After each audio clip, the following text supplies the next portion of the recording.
that it? Yeah. Okay. Good afternoon, ladies and gentlemen, and welcome to the Police and Crime Panel meeting this afternoon.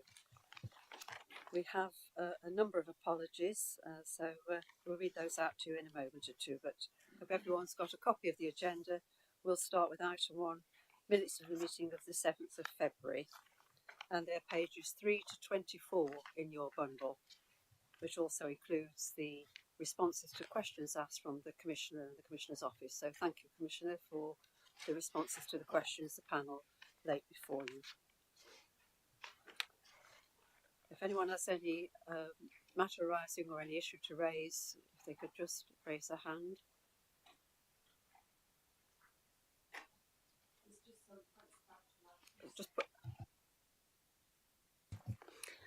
Just some points of factual accuracy, which I can detail now, or if you're comfortable, Chair, I can pass across to Joe Toomey.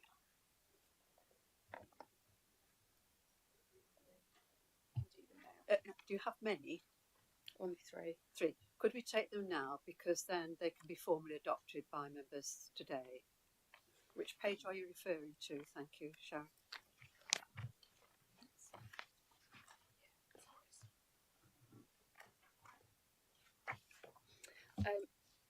Sorry, if you don't mind, I'll just take those away just to double check them, if that's okay. There's a date on there which I'm not entirely sure of, so I just want to triple check. Sorry, Chair. Is there a way that we can resolve it today, because we've got the minutes? We need to approve the minutes today, so it's helpful if we know just which ones we can omit and then approve them at a later date. So it would be accepting these minutes with the exception of A, B and C, if you can identify those for us. Or if the panel's happy, we can bring a full set back next time. If that's difficult for you, Sharon, while you're looking up what you have, our alternative would be not to approve these today, but to bring them back at the next meeting. Obviously, that wouldn't be until June, and we have to bear in mind there are some elections in between now and then, so we would like to conclude as much of the business if we're able to. Sorry about the Chair. We think that the corrections relate to another report in the pack. So that's what I wanted to check, because I don't think it actually affects the minutes. Okay, that's helpful, thank you. Right, I'll go back again then now. Pages 3 to 24 are the minutes, and also, as I think I've already mentioned, the Q&A from the budget precept discussions. Can I look to the floor to have those recorded and accepted? Yeah. Yes, thank you. Everyone agrees. Thank you very much. Thank you. Item 2, apologies for absence. Thank you. Today we have apologies from Councillor Woodings, who's being substituted by Councillor Edwards. We have apologies but no substitutes from Mayor Abrahams, Councillor Smith and Councillor Lee. And we also have an apology from Suma Harding. Thank you very much. Those are noted. That takes us then to declarations of interest by members and officers. First of all, any declaration of disclosable pecuniary interests? I always say I've got a registered interest as a ambassador for the Violence Reduction Partnership, just to be on the safe side. Thank you. And Councillor Carlton? Yes, thank you, Chairman. I just wish to declare a non-pecuniary interest in agenda item 5 under the Commissioner's update report, as the Chairman and SRO of the Substance Misuse Partnership in Nottinghamshire. Thank you very much. We'll record those accordingly. That takes us then to item 4 on your agenda, the work programme, pages 25 to 28 in the bundle. I'll hand over to my learned colleague.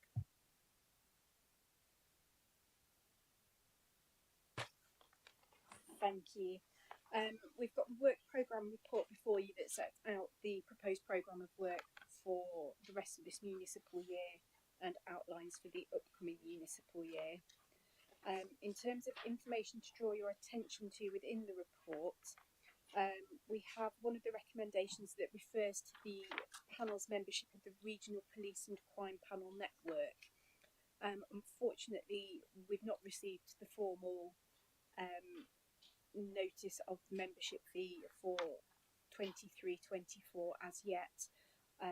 So the recommendation is, as stated, that the panel is asked to approve a sum of up to £450 for renewal of membership should it feel we wish to continue as part of that body.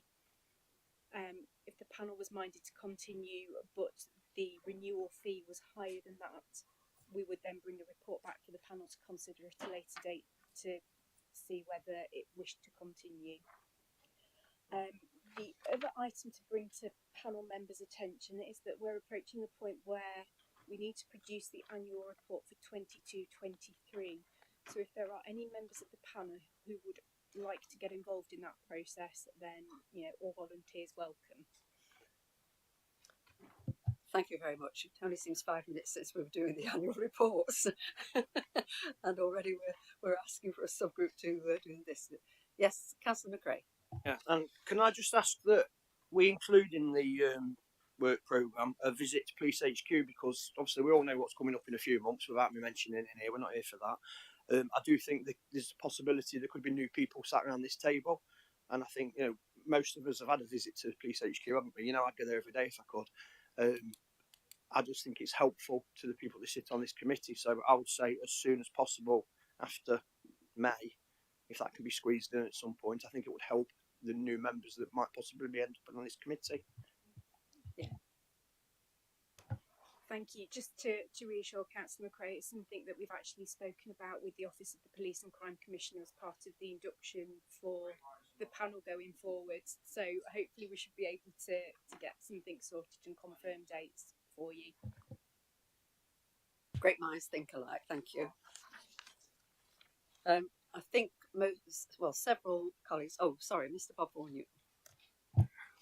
I'd just like to volunteer for the subgroup again, unless people think I'm being greedy and doing it for the third time.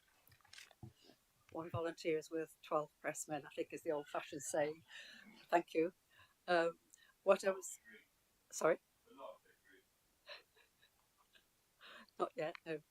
The point I was going to make was that we do get value for money out of Frontline. Quite a lot of information we seek from them outside this meeting, as well as they arrange regional meetings for us. They've historically been online since COVID, but hopefully in the near future we will go back to having an open forum in public like they used to have. And they are always a source of information if we want to just check out what's happening elsewhere in the country. The other thing is we do get discount for the annual conference. I think, is it 1 or 2? I don't think we do now. Don't we? Oh, well, we used to get that. We obviously don't do that anymore. So does anyone have any objections for us continuing with the dialogue with Frontline? And as our learned colleague has said here, just to support, based on previous amounts of monies, this is the sort of best guess that we're keeping this under the £500 mark. We'll come back to committee members, obviously, if they're asking for a very inflated uplift. People agreed? Agreed. Agreed. Thank you. So that's supported. Thank you very much. That takes us then to item 5, the Police and Crime Commissioner's Update Report. Thank you very much. Welcome, Commissioner and team. If I could hand over to you to begin with. Thank you very much, Chair. It doesn't feel that long since we were last here together, but when you read through the report, you can see how busy we've been. Rather than going through every item, I think there's just a few things I think it's worth just giving you a little bit more colour and letting you know a little bit more about. The first one is preventing. It's no surprise to you that I'm passionate about stopping violence against women and girls. This is a national, actually worldwide issue. It's not just in Nottingham City and Nottinghamshire, but what is unique in Nottingham and Nottinghamshire is how we're working together to tackle it. We're in our office, we've taken a lead in pulling together a new strategy against violence against women and girls. This is our strategy. It's not my strategy as Police and Crime Commissioner. It's absolutely been led by the amazing partners that we're working with, and the voice of victims and survivors are absolutely at the centre of it. We have 5 strands to the strategy. You'll recognise the first 3 because it's preventing, responding, and supporting. But listening to the people who are so keen to get involved with this, we've added two new pillars to our strategy, which are including and strengthening. It's really important that I think everyone knows about the preventing, responding, and supporting. But the including is making sure that everybody gets a culturally competent response, and it's really important. And the strengthening, you've heard me speak before about so much of the work that organisations do is chasing funding all the time. So wherever we can, as Office of Police and Crime Commissioner, we like to give out longer term funding. We also like to help organisations to prove what a difference they're making. So there's a real theory of change underpinning this, and also helping organisations with the theory of change. And hopefully that will mean that they can prove what they're doing is making a difference. That will mean that they don't just rely on funding from the Office of Police and Crime Commissioner, but they can put bids into other areas too.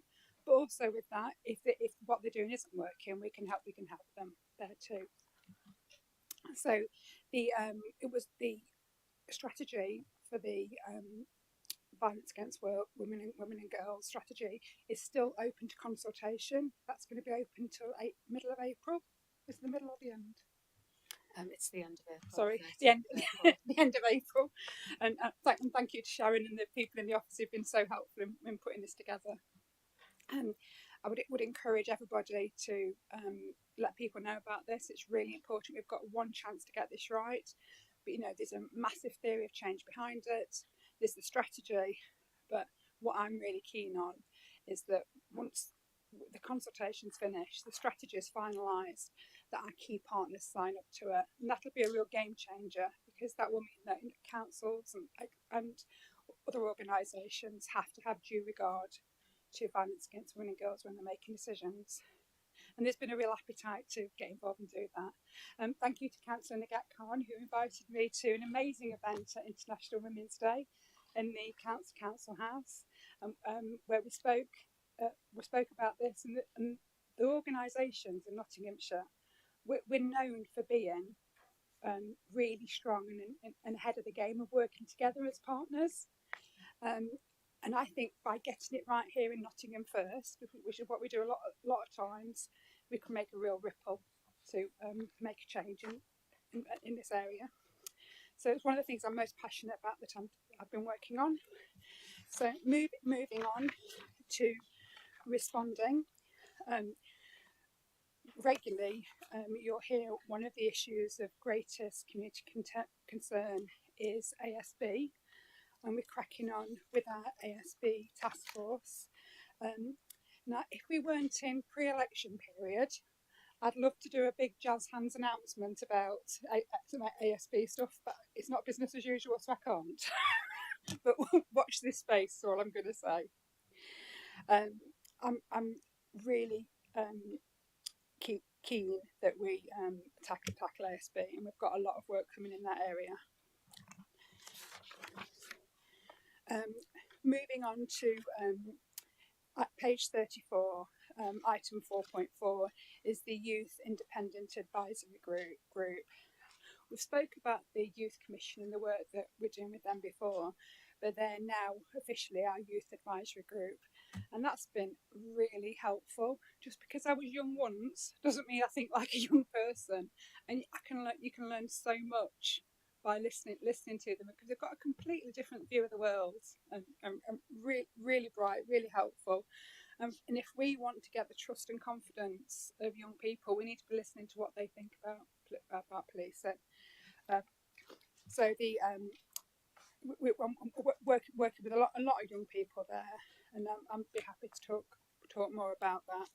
In fact, just last night I went to the an event, a community conversation event with the majority black-led churches, and again, by going to these events and listening to people's perceptions, I know we've got a lot more work to do. One of the things that came out last night, and I'm going to take action on it, is that I know, because I'm in the bubble, of how police complaints work. But there was a real conversation there that the people were worried that police are marking their own homework. And actually, that's not how police complaints work. You go to the police first, then there's a complaints procedure in the police, but if you're not happy with that response, it can be escalated to our Office of Police and Crime Commissioner or to the IOPC. But other people aren't aware of that, so I've taken action there to do some more communication so people understand if they're not happy with what's happening, do put a complaint and it will be treated seriously and how it handles. But do be warned, complaints might be going up because of that. But actually, it's the same as hate crime. If I want people to report it, because then we can action it. It's very keen on that. So, been doing lots of community engagement. I'm happy to take any questions, and I'll pass over. Thank you. Thank you, Commissioner. I think we will have quite a few complaints, so thank you for giving the report, and I'll open the floor for starting work. First of all, Councillor Khan, thank you.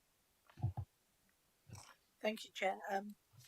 Thanks for that update, Caroline. My question is, in the report, it makes reference to the consultation that's taken place on the partnership strategy addressing walks of violence against women and girls. So my question is, how many people so far have participated within that, if you have an idea, and when do we expect the strategy to be finished, and when do we expect the delivery plans to be in place? Because I know the shell of the walk is being there from when you took over, and it's just want to now know we really want to make the inways into that. Thank you, Councillor Khan. What the new strategy that's been put together is much more detailed than the original strategy, and that's what the sector wanted us to do. But it's not just the strategy. What's really important to me is we've got a vision of what we'd like to happen, and we know what steps we'd like to get there. So it's getting the deliverables on the back of that. I can't tell you what the figure is. I'm looking at Dan because I know he's been doing this. I know the. Pass across. Yeah, sure. So we're consulting in two ways, really. Our research consultants are doing sort of the doorstep sort of knock and drop survey field work, so proactively visiting households in the area, and that's received around. They've got a quota of 400, and I think they're about 300 at the last count, just shy of 300. We've not had as many responses to the online consultation as we'd like. Actually, it's just shy of 200 at the moment, and we were hoping to. Ambition was somewhere in the region of 600 responses to that. So, but we have been actively promoting it, and we welcome sort of any support through channels that some partners have available to promote that. But yeah, we're quite confident that the doorstep survey will help to sort of bolster numbers there. We're getting some really rich feedback as well. I'm hearing that we're having some really fascinating conversations on the doorstep. I just hope it's all made it into the consultation. So anything anybody can do to encourage people to give their voice to this, I'd be really grateful for. Sharon, do you want to talk about, because I know once we've got the strategy, you've been speaking with the councils about it getting adopted and the timeline. Yes, so I think just say not just the councils, it is a multi-sector strategy. Both county council and city council have been phenomenally helpful in terms of us trying to get it embedded and get buy-in right across the system, pulling all those levers in terms of really pulling together to tackle the problem. Beyond that, there's a number of organisations, so health services would be particularly critical. The likes of probation and so on will be key to that delivery plan actually delivering for us all. We regularly report back, so you know where we're at. Chair, can I ask? Sorry. Yeah. Okay. It was just that it was really disappointing that obviously I know you set a deadline to kind of consult on International Women's Day, and we had a really good attendance, over 250 women at the council house in Nottingham, and it was just really disappointing that this strategy wasn't ready to actually physically put presentation together to get people's views there, because that was a ready-made audience for that, to try to get really some feedback, and then their key partners, community groups that are embedded within the community, so they would have been forced to go out and take that information and really get a lot of response, because I think the strategy is so important, and it's the concerns of people now and how we can really deal with them. So I just think it's a missed opportunity. But Thank you. Any follow up on that? Did you want to come in on it, Sharon? I think just to give assurance, so we did actually plan a timeline in terms of launching it on International Women's Day. It was actually some of the constituent organisations who were part of the partnership who came back to us and said, could we launch for consultation on that day, just in terms of their own approval processes. So that's why we've done it that way around. But appreciate the point. We do think there'll be another point in time where we can optimise just that opportunity again. Thank you. Councillor Evans, thank you.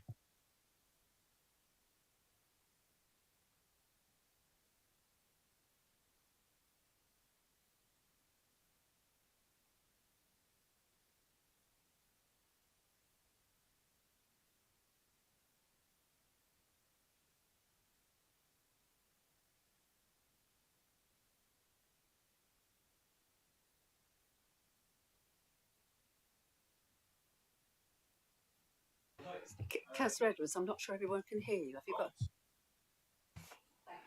Yeah, that's way too loud. I'll whisper.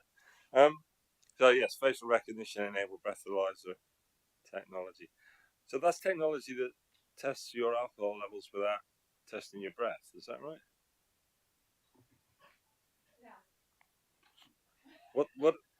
See, it's bringing back all these bad memories. I was breathalyzed once, right? And I hate to say it, I'd learned to drive a car, but I hadn't learned to blow up a balloon. And they said to me, if I don't blow the balloon up in one blow, I'd be going to jail. And I was like panicking because I really didn't think it was going to inflate. And they designed the thing so it only inflated the very last gasp. Well, I'm over the trauma, really. I don't feel the need to talk about it in public at all. But I mean, how does this thing work then? And what are the clues? What are the giveaways? But I don't drink. But I mean, it's really striking. 317. The ability to reduce the time it takes to get data off the phones of victims from 413 hours to 21, stuff like that. Does this sound like technology is working for you in new ways? We absolutely have to take advantage of technology, because when you think of a victim or survivor whose life is on their phone, it's really important that they don't have to have that phone in for days, and we can get the minimum amount of information that's needed just to support them. So actually, I'm really proud of the digivans that we've got with the technology that we do in there. I'm not an expert on the facial recognition breathalyzer technology, but also sobriety tags and all sorts of technology that we're making advantage of. But I know Dan has done some work, but just pass across quickly. Yeah, I mean, I'm no expert either, but just that point in terms of the facial recognition breathalyzers, it's effectively virtual supervision. It's just to ensure that the breath that you're capturing belongs to the person that is being supervised. You're not cheating the system. If that makes sense. Commissioner, this sounds like one of the items we'll put on the agenda for our visit to headquarters. Because I think there's something there's fascinating there, and it would be one of those things we could look at. But thank you, Councillor Edwards. I'd actually picked. I don't know about it. Yes, so I don't know if you do on telephone banking. if I want to if I want to make a payment, I have to blink my eyes so it knows it's me. Yeah, so It's a similar kind of thing. just to clarify, it's not for drink driving. It's specifically for the supervision of offenders with alcohol-related needs who are on our system. So. I'd highlighted exactly the same paragraph, but from a completely different perspective from Councillor Edwards, which we are grateful. I thought this was absolutely really good news in terms of technology use. Reducing those hours from 413 down to 21 hours when people are very, very stressed and anxious and all those sorts of things. I thought this was, it almost got lost in the telling of the paragraph actually, but I'm sure this has had a huge impact on victims in these sorts of circumstances. And I thought that's a really good piece of impact evidence. And also on perpetrators and offenders, we get the information quickly too. It's not, yes, we need it. We need it from the victim and survivors' phones, but also having that quick download of the phone of the perpetrators can be really helpful for evidence. I'll come back to Councillor Edwards and then Councillor Khan. Then Councillor On 315, have you decided whether it's happening in Rushcliffe or not? Yeah.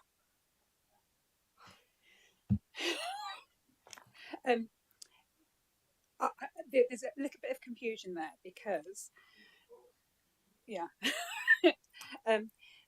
there is I went out to an event which was in a beautiful farm in the Rushcliffe constituency, and there's a specific police officer who's going out to do preventative visits for farms. But there's also that's being funded in a different way to the David Elms, who's the Rural Crime Prevention Officer, who's covering a different area. So we do have an officer going out to do rural crime prevention visits in Rushcliffe, but there's also a Safer for All funded, which covers Bassett Law, Mansfield, and Newark. They've chosen through their CSP Safer for All funding. They want to do a rural crime prevention officer who goes out and gives advice on target hardening, making sure farmers can protect themselves, and not just farmers, but rural generally. We're getting in at speed. I'm sorry, Councillor Alice. Edward, sorry. I wanted to add it, but we missed the question mark. I apologise. I think it's just a good example of the scrutiny and the attention to detail that members have with your report. Yeah, thank you. I could say it's just to check your reader. Yeah, but good spot. Yeah. Councillor Khan and Councillor Inglis. Mine was just a supplementary, Chair, of the question you and Councillor Edwards asked about improving outcomes and experiences for victims. So when you talked about the digivans and also reducing the hours, what it didn't show in here is obviously does it help to prosecute more people, because we know with serious rape and serious sexual offences, up to September there was a high number and only 4% were prosecuted. So I'd kind of like, in this kind of thing, would this evidence make it a lot better to prosecute people? Because up to September last year, I can't remember how much was it, 70,000 across the country, there was only a 4% prosecution rate. So will this help us? That's the main thing for me. Yeah. Nationally, we're higher in Nottinghamshire than that 4%. But I think from that initial interaction with the police, we want to make it the best experience possible for those victims and survivors. So yes, I'm really hoping that by getting this evidence quickly, it will encourage people to stay involved with the criminal justice procedure should they want to. It's really important, which is why I'm so passionate about having the independent domestic violence advisors and the independent sexual violence advisors. And I was pleased to get the funding for that, because I just want to hold people's hands through the whole system. Okay, so Chair, in the future, would it be possible to get to see the impacts of actually, is this working, and this kind of investment by obviously seeing an increase in our numbers. That'd be really good. I think it's a tiny part of the big picture. There's lots of different things we've got. It's those marginal gains wherever we can make them, Councillor Khan, just to make it, to get best evidence, to get the convictions that we need. I wasn't quite sure, Commissioner, if you were saying that isn't the right time to do a report because this is one aspect. I was just trying to tease out whether you were saying, yes, I'll bring a report, this is a very specific issue, or whether it's of a broader picture, I think was what you were saying. I think it's part of a broader picture. I think it should, get the initial contact with the and getting that quick evidence and details off the phone is really important. As is the really good new SARC, sexual assault referral centre that we've got in place. It's all part of the journey to make sure we get more convictions and keep people involved in what is sadly a too long criminal justice system. We know how long it can take to get to court, so we've got to support people. But any little marginal gain I can get, I want to keep pushing to make a difference. Okay, because I suppose from my point of view, it's kind of like that justification, best value or value for money. So we can demonstrate, you can demonstrate you're putting a lot of money into this area, but the issue for me is, can we demonstrate that it's then getting the results? So it might be worth, in a broader sense then, of saying this is how much we've invested in this and we've actually seen an increase in convictions. Might be the way then. There's other things I'm really interested in doing too. I'm working with the in Nottinghamshire. We have the base for the East Midlands forensics unit, and we're working to see what best forensic evidence we can get, and an investment there could make an impact too. There's lots of different things I'm doing to make sure that we can really look after our rape and serious sexual assault victims. Did you want to come back, Councillor Carney? Okay, thank you. Councillor Inglis, then Mrs. Dalby, and then Mr. Bob Vaughan Newton. Thank you. Councillor Inglis, thank you. Thank you, Chair. Yeah, Commissioner, just a couple of points that came up in your bit, really. I'll start with the IOPC. I'm pleased you mentioned it. That's something that I feel is quite distressing, really, when you look at their length of investigations on officers. That can take several years. That was obviously going to have a huge impact on staff welfare and morale. But they do seem to be loyal to themselves. They seem to go all against guidance of procedures and length of investigations and everything. I'm not such a pushing for that, for any sort of improvements.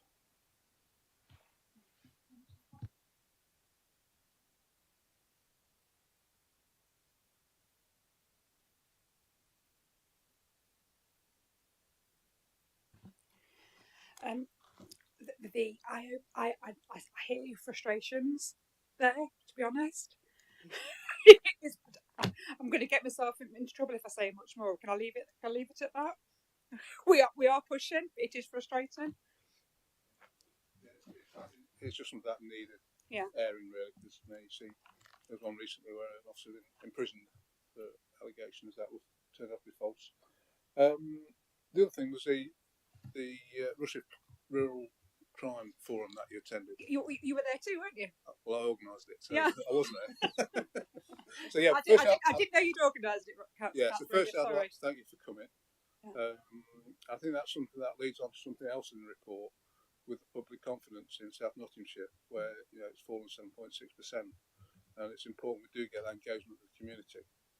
I think I'd just like to give a little thank you to the Odd House Farm wedding venue at Althorpe, which hosted the event for us, and they're looking to do that again. So just a thanks to them as well. But just picking up on you said about the Rural Crime Officer in Rushcliffe now. My understanding was it's the neighbourhood beat team that are now visiting all 200 plus farms, and it's not an individual officer. So can you confirm whether a individual officer has been appointed, or the officer you mentioned is part of the neighbourhood team? He was there on the night, wasn't he? He's the neighbourhood beat officer. Yeah. It's not an additional appointment, but we have dedicated rural beat officers all across Nottinghamshire. Okay, yeah, I was just wanting that confirming because I know Ashfield have had one appointed as a separate officer, haven't they? Is it Newark? Yeah. Through your funding. So I just wanted to it- clarify. yeah. Because there was some talk of one coming to Rushcliffe Yeah. from that meeting, not the one that's already part of the team. With the fund, I created a fund called Safer for All, which goes through the CSPs, and the CSP that covers Bassett Law, Newark,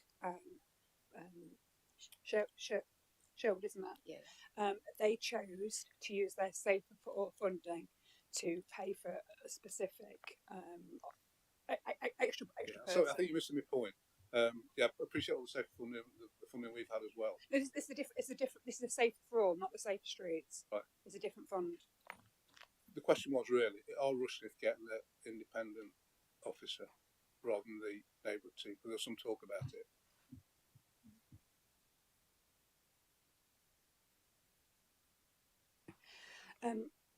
There's a decision pending with Rushcliffe about a decision of a specific officer, but currently it's the neighbourhood beat officer. But there is that Safer for All pot waiting.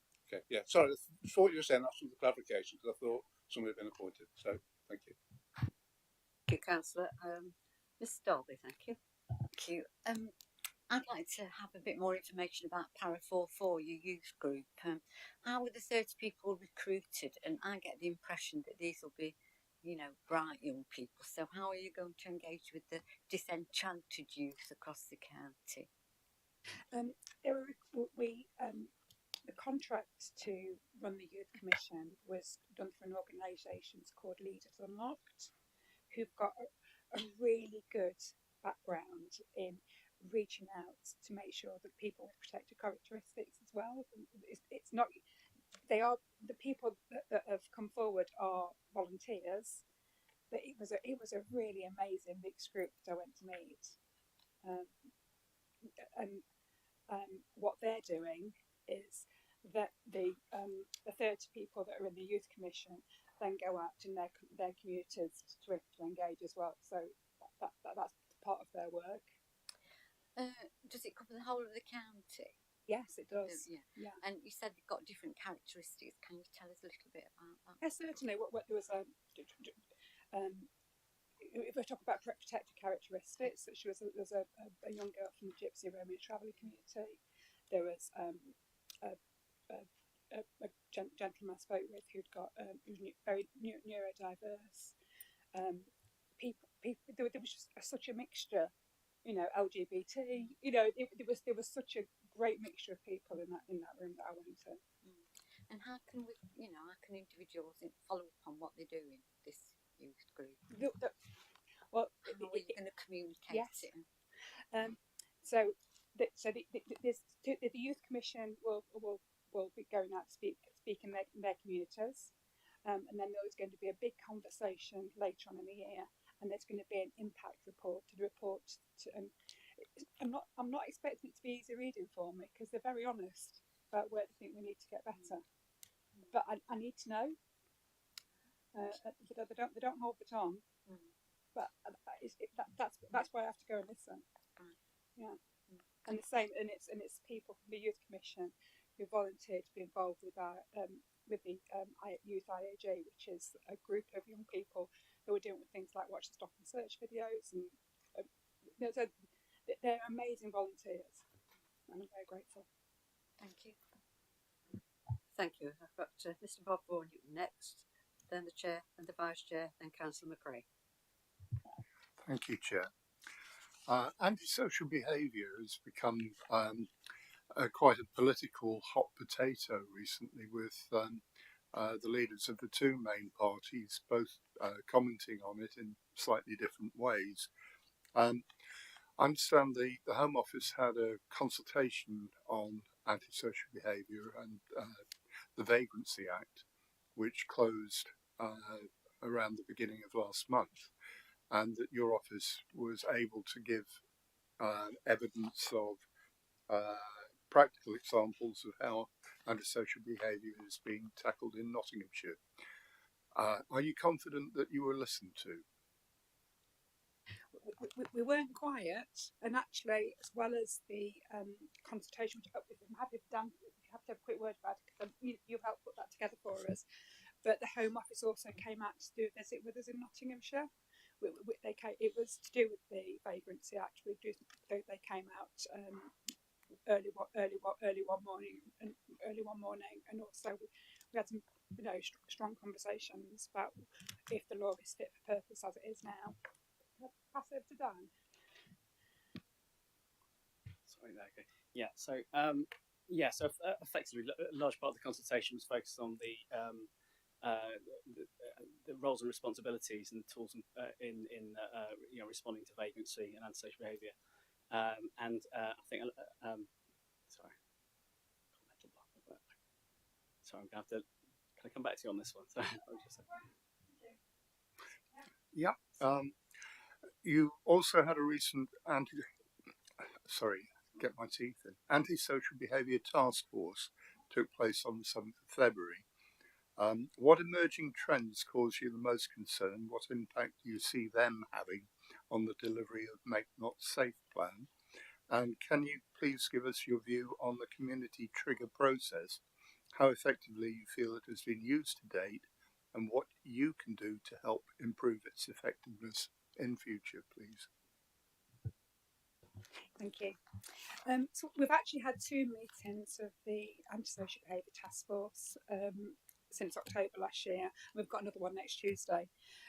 Partners have raised challenges such as there's some real pockets of good work happening with antisocial behaviour, and there's some areas that it's not. It's not consistent, and different people handle it in different ways. So the Antisocial Behaviour Task Force is we want to make sure there's better coordination and clarity of how things should be tackled. One of the things that I've been out with police officers, and it's proven very effective, and I'm hoping we could do more of it, is the acceptable behaviour contracts known as ABCs.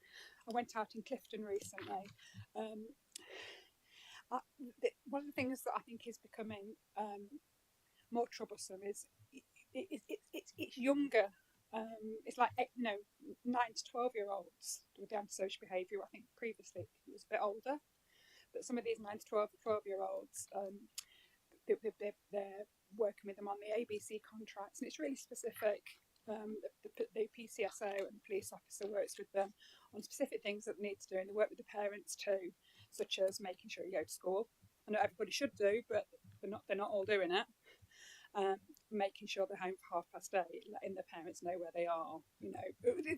It's simple. There's more specific things than that, but they're very specific to the people that are doing them.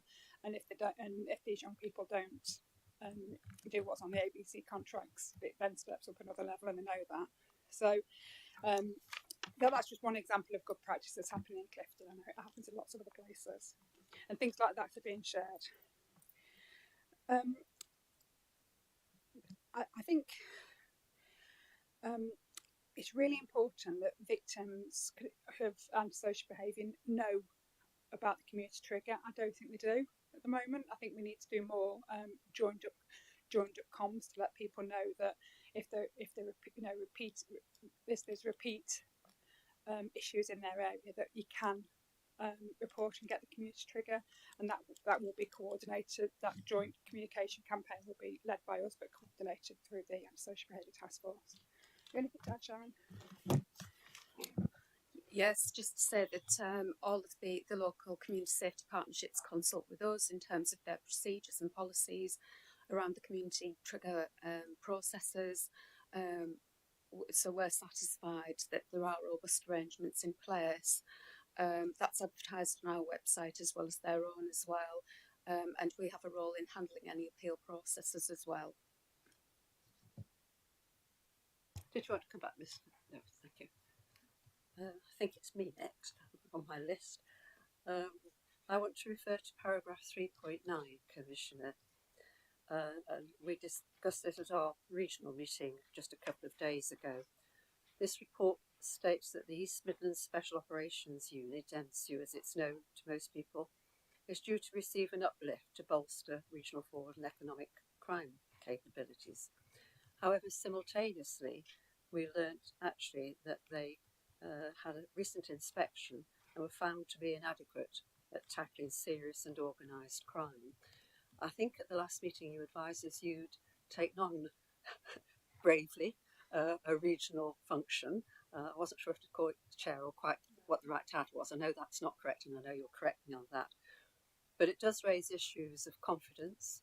It raises issues of value for money that I'm not aware quite how much money Nottinghamshire puts into the regional task force, or indeed how much value added time in releasing secondments onto those particular forums. I'd just like to understand in your new role what you're planning to do in the near future with regard to this quite serious inadequate report. Thank you, Chair. It was disappointing that the report on the regional collaboration in the East Midlands was inadequate, and I have dug in and read the report to look at why that happened. It was they were inspected over a year ago, and the things that they were most concerning to the inspectors was the fact of a long-term financial plan, because at that time they didn't have a 3-year funding settlement, and that's something that's now been agreed regionally, and also a lack of collaboration was one of the reasons they really got marked down. I'm really trying to take a lead in this area. We've had the first meeting of my East Midlands regional colleagues, which we hosted in Nottinghamshire. I've been speaking about how we need to collaborate better and a bit of a reset, because to me, we know we're 5 forces but 1 team. You know, criminals don't respect boundaries. I see that the East Midlands regional collaboration as essential, but also I am Nottinghamshire first, and I do want to make sure I'm getting really good value for money about the money we're putting in, and that is something that, you know, we've been working hard and putting pressure on for them to have an efficiency strategy too. But I am happy to invest if it's going to make a difference to us here in Nottinghamshire, and things like cyber and some of the work that happens there. It does feel better to do it as a region rather than do it locally. I mean, no, some of the work they do there, we wouldn't have the resources to do in force, and we need to pull on them to help us when we can. One of the presentations that they gave recently was they do covert operations to capture people with an unhealthy sexual interest in children. It's shocking, and if we had to invest more to do more of that, I'd be happy to. So, do you want to say it?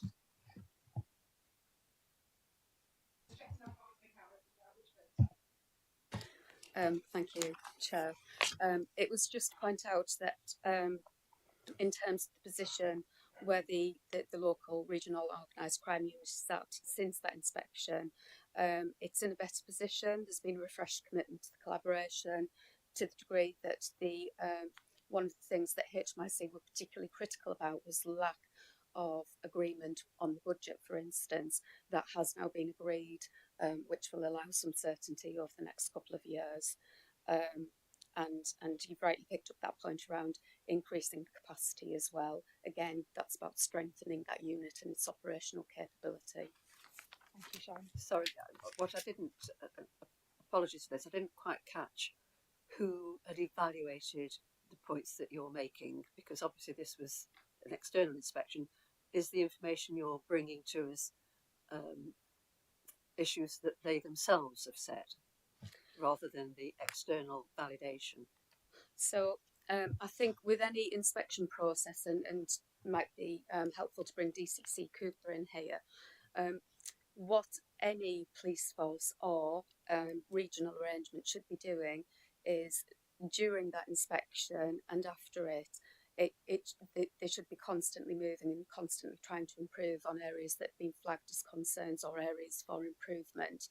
So there is a degree of self-assessment there, but it is based on those very stark findings around the lack of collaboration. So I think going from that baseline to having agreed a budget and a solid collaboration agreement tells us that we're in a better place than we were. Because we've also signed the new Section 22A, haven't we? Which is new.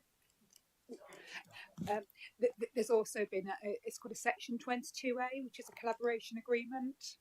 So we, and that's something that was marked down on for not having in place before. Would it be okay to bring DCC Cooper in? Thank you. Okay, thank you. I mean, Sharon was exactly right that we do listen to hot debriefs literally at the time and then straight after the inspection and make the necessary requirements and amendments. One thing that the report does highlight, though, is that the EMSU are very good at tackling certain aspects of serious organised crime, and the staff there work extremely hard and extremely talented to do probably some of the most difficult and tricky jobs that we don't have the capabilities to do in house. In terms of the value for money, in terms of fraud, a serious organised crime aspect of fraud and the regional aspects, we work with the national action fraud centre, work regionally and locally. We're always looking to try and improve the service we give to local victims of fraud, but likewise we know where our capabilities are best served regionally. What I can say from on behalf of the Chief Constable as well is we would not be looking to put additional resources, additional money into something which we didn't think was value for money and deliver something which we can't. So I'll give you the assurance in that respect that we are putting money into an area where it is adding value and it's adding capability which we wouldn't have locally. Thank you. Commissioner, you want to come in? It's also really helpful that our new Chief Constable, Kate Maynell, used to work at EMSU, so really understands it. So actually, when we're setting the governance and we're looking what they're doing, she knows it from the inside out as well. That is helpful to us. That's helpful. Thank you. It's I understand fully the need to collaborate regionally on certain aspects. It's not practical for every area to have every expertise. That's fully understood. But obviously, it was disappointing to see this result. And I'm sure and hope that they'll overcome those difficulties. So thank you for the feedback. Thank you. If I can hand over to Councillor Ellis, thank you. Thank you, Chair. Big news in policing last week, of course, was the Louise Casey report into institutionalised racism, misogyny and homophobia in the Metropolitan Police. I just wondered what conversations you'd had with the Chief Constable about the implications for Nottinghamshire.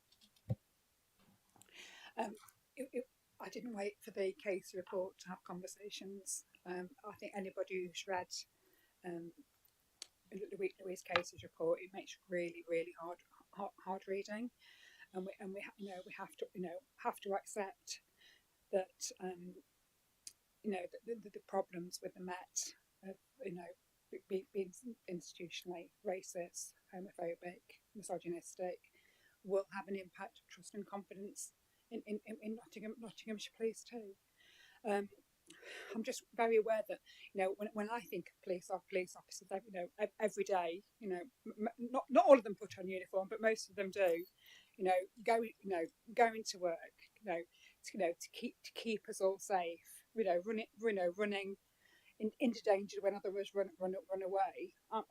It's really disappointing that the public now don't always all think of the police as the heroes that I think them of. Our new chief constable has a really strong values, and those values are right through the organisation. Just last week, she did a new it's called Call It Out campaign. To make sure that anybody who is acting in a way that they shouldn't be doing as a police officer or police staff, there's very, very clear directives of what is acceptable. We've got more to do. I don't think we'll always get it right, but I am absolutely assured that the Chief Constable, and also we've got a really strong professional standards department in Nottinghamshire. Our vetting is at a very high level. We don't have people who are in force who are waiting to be vetted. If people join our force from another force, we insist they get vetted again. If they change jobs within the police force, they get re-vetted. Not all forces are doing that. So I'm reassured that the work the professional standards doing. I'm reassured that the tone that is being set by the new chief constable. Yeah. Just looking wider than particularly the conduct. I mean, looking at the summary of conclusions. Whether you think that there's a lot of implications for Nottinghamshire there when I was looking at them, just looking at a few of them.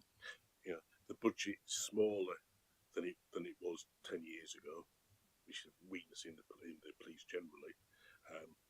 It talks about there's a systemic and fundamental problems leading to stress and pressure on police officers. And I noticed you had the session with the Police Federation in Westminster about that. Talks about reduction in command levels, initiative-itis, the loss of civil staff and the effect that's had on policing. Talk about Black Londoners being over-policed, and concludes that the contract is broken. Now, I know that a lot of that will apply specifically to the Met, but do you think a lot of the implications there are equally applicable or is worth investigating in Nottinghamshire? Okay. Did you capture them all? So that's just me picking up a few from the report. Thank you. Police are under massive pressure. I'm not going to deny that. The budget we have in Nottinghamshire now is actually bigger than we've ever had, but we've got more work to do than we've ever had too. So, our police officers are, picking up on work that I don't necessarily think police officers should be picking up on all the time, like all the mental health stuff that we're having to pick up on, which is why I'm working to make sure that this right care, right person strategy gets put in place. And there's no easy answer, Councillor Ellis. But I just wanted to reassure you and the people of Nottinghamshire that are listening that I am reassured from the work that I see from the professional standards department, with the vetting that happens, the systems that are being put in place so people can call out inappropriate behaviour, the complaints process that we have. That we've got more to do, but we're working really hard at it. Just finish that one off. Be interesting to hear a more detailed view of the implications for Nottinghamshire. I accept the policing standards as a relatively narrow. The stuff was all in the press, but there's a lot more in a 330 odd page report. Yeah, there was. That applies to that. Yeah. Yeah. Could I maybe just switch to the other one? Sorry. Can I just? If I'm pushing across you, and forgive me if I am.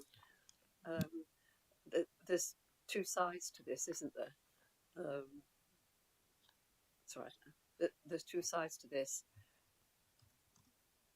I don't quite know where to begin, but it's partly to sort of ask your question along the lines of, do you think, as a consequence of both the case report and the issues that have come to light with the Met, that this is going to lead to significant attrition in the police force here, particularly amongst young constables who've got lots of opportunities to find alternative careers.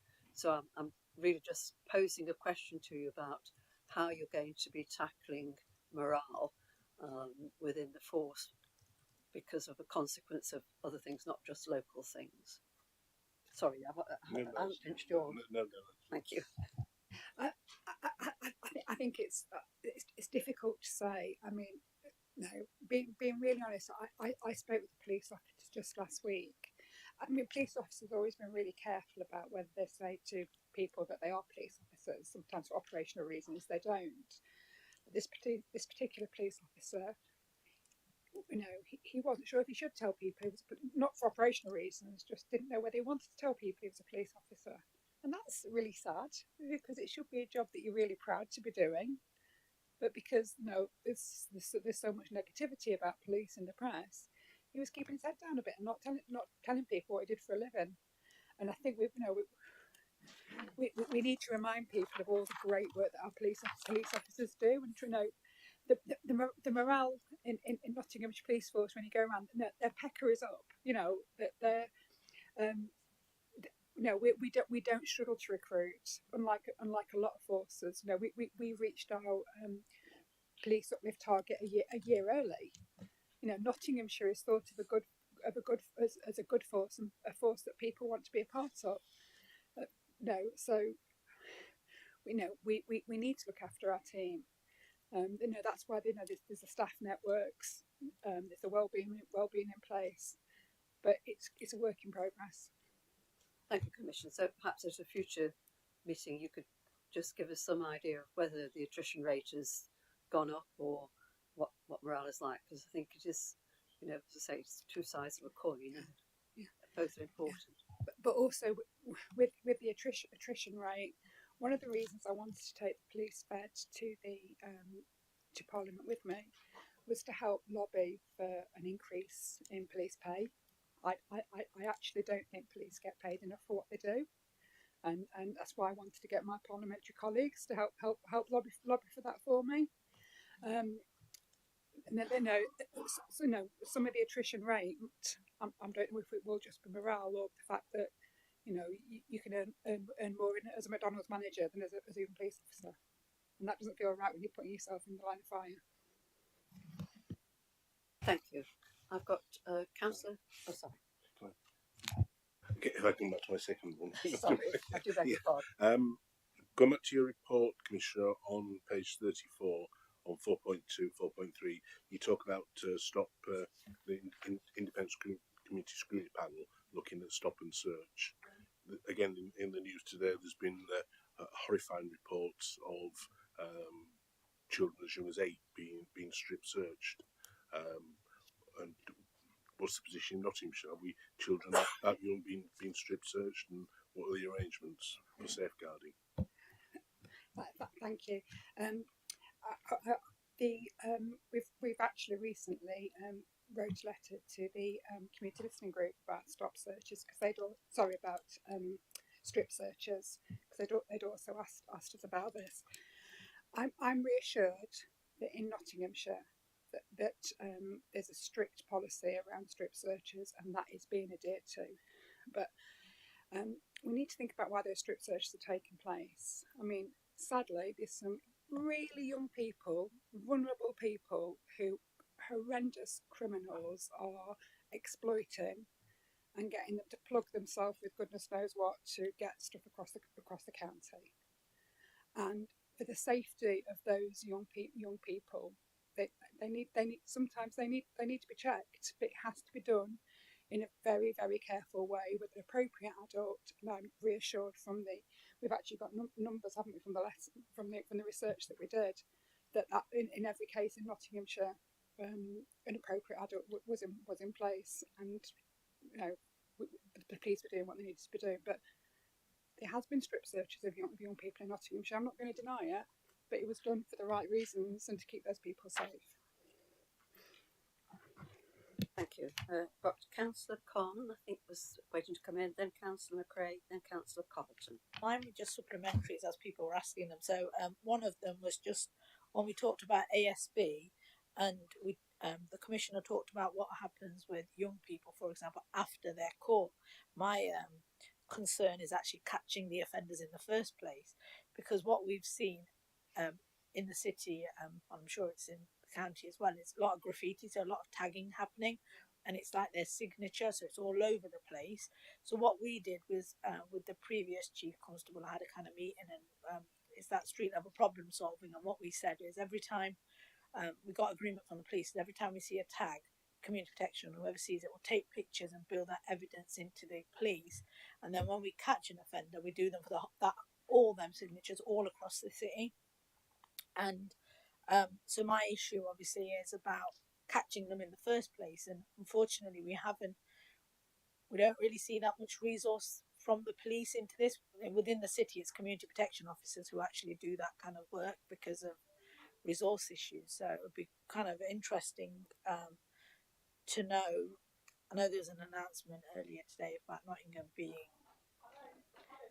yeah, and it's just kind of looking at what additional resources will be put into this, because sometimes, you know, people will say ASB is a low level kind of crime and that kind of stuff, but the repeat and the impact it has on people's life is massive. So I just want to know what we're going to do as a partnership to catch more people, because obviously community protection officers, I don't know how it works in the county, but in the city it is community protection officers who do that ideal, collecting all that information and passing it on. And I know we've had positive, we've caught some people recently, which is really good. And thank you for this partnership work that's happening in Councillor Khan. I mean, there was from some of those photos, there was a student, wasn't there, who was doing loads and got a massive fine because of it, because rather than just being one, there was a whole package of work that he'd been doing. It's really annoying to see graffiti. It's really annoying to see litter. I hate seeing those nitrous oxide capsules on the floor. It's that whole broken windows technique. It's theory, isn't it? You know, if somewhere looks messy and there's graffiti and bottles and bits and bobs about, people feel less safe and people think there's going to be more crime there. So we absolutely have to tackle it. It worries people. It has to be done as partnership with our amazing CPOs, with the council. There is an announcement coming. I'm really sorry because it's pre-election period. I don't feel I ought to say it today, but I really hope to carry on working closely with you, Nagat. Okay, and then sorry, just the last question was to do with when we talked about fraud. In the paper, it talks about you want to set up a local fraud partnership group or something. It'll be, who do you envisage to be sitting on there? Good to know. It's going to be a fraud forum. Is what we're looking to put together, and it's you know, actually it's okay to bring you in, Dan, because you're going to be taking the lead on this for me. Thank you. Yeah, so some of this is building on a lot of the good work that's taking place in South Nottinghamshire that already started to bring a wide range of partners together, trading standards, you know, other local authority partners, the police, age concern. But we're looking at the model that's been developed there, and we're taking kind of a force-wide approach to engaging some of the partners that they've struggled to at the sort of micro local level. So. You know, the local universities, key businesses, and part of that's going to be around looking at kind of sharing our knowledge and insight in terms of the prevalence and the risk of fraud, looking at kind of campaigns throughout the year that we can kind of come together and work collectively on, recognising that the focus has to be really on that prevention, education and awareness raising, work with the university and so on. So there's a really wide range of partners, but that will be convened to progress that. Councillor McRae, thank you.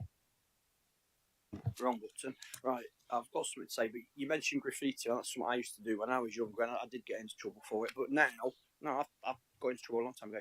Now, Clifton Subways or Clifton Flyover, which a lot of people know locally as Browns, because that's what the bakery used to be called. I think I'm right in saying it's the biggest legal spot in the country to do graffiti.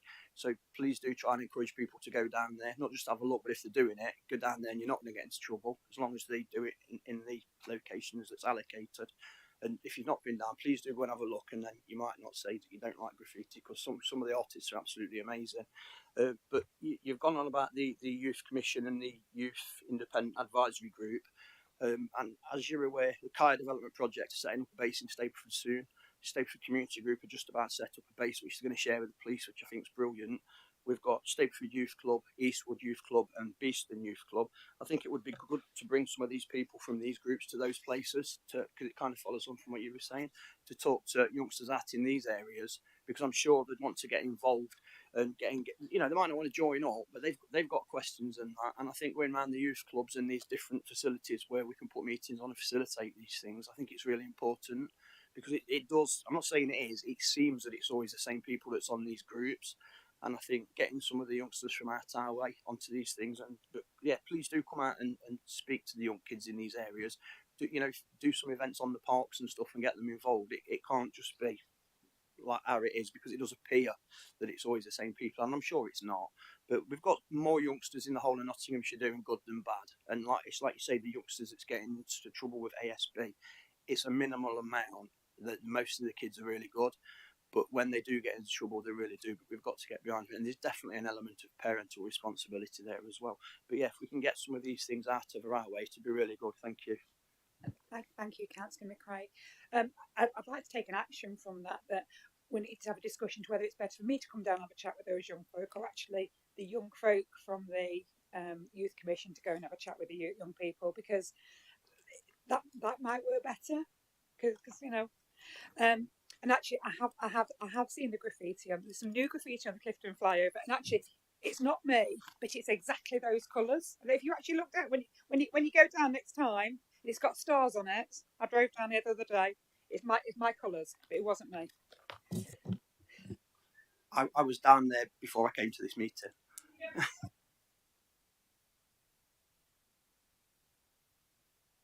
Time to move on, I think. Councillor Colton. I'm not too sure how I can follow that. Yeah, thank you very much, Chairman. On your report, page 35, you had a recent meeting with the Veterans Minister, John Mercer, on the 9th of February to update him on the military service leavers pathway. I was just wondering really for information how that's going, what the plans are for the future to expand that. My second question relates to what I declared an interest in, the harm to hope, which is also referenced in your report. And I failed, Chairman, earlier to acknowledge Commissioner Henry as the Vice Chairman of said partnership in the county. Whilst the county has its own partnership, the City Council will have its own arrangements, but there will be a close alignment. However, speaking in your capacity from the OPCC point of view, what do you think are the opportunities within that partnership to move forward to a sort of a new model along your prevention agenda? Thank you. Thank you. So if I pick up the military pathway first, we were told this couldn't be done, and I couldn't believe it had never been done before, because to me it just makes so much sense for people who've got military experience to have an easy way to join the police force, because it brings such skills and shared values, and it's just a really good fit for a lot of people. But we had to get the Defence Minister and the Policing Minister together to agree that during the resettlement period for the people who were leaving the forces, they could be released for 12 weeks to come to the course. Actually, it's taking place at RAF Cranwell, because they gave us free accommodation, I think, to give us and during that 12 weeks, that 12 weeks, because of their prior learning experience, classes them means that they can do the first year of the police constable degree apprenticeship. So it's a really compressed course because of all the prior learning, and that means then they do a little bit more work and then come in on the year 2 of the police degree apprenticeship. I was pleased that we had people from the all three forces, Navy, Army and Royal Air Force. There's been massive amounts of interest from other forces about how we're doing it. It's been working with the College of Policing and also with the University of Derby, who do our accreditation for the PCDA. And on the back of the first course going through, we're looking to put an event on just so we can share better learning with other forces. Rather than everyone reinventing their own, this happens loads in police and it's bonkers. Everybody likes to do their own thing rather than just sharing what's something that's working. So we're going to hold an event, invite any force that wants to come, share how it's worked, and the Veterans Minister was really pleased with the work we're doing there.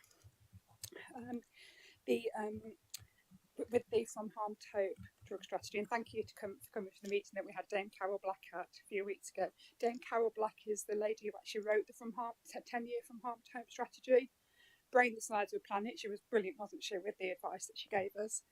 I think the biggest thing is to make sure we get people into treatment, and that the treatment is effective. I think that's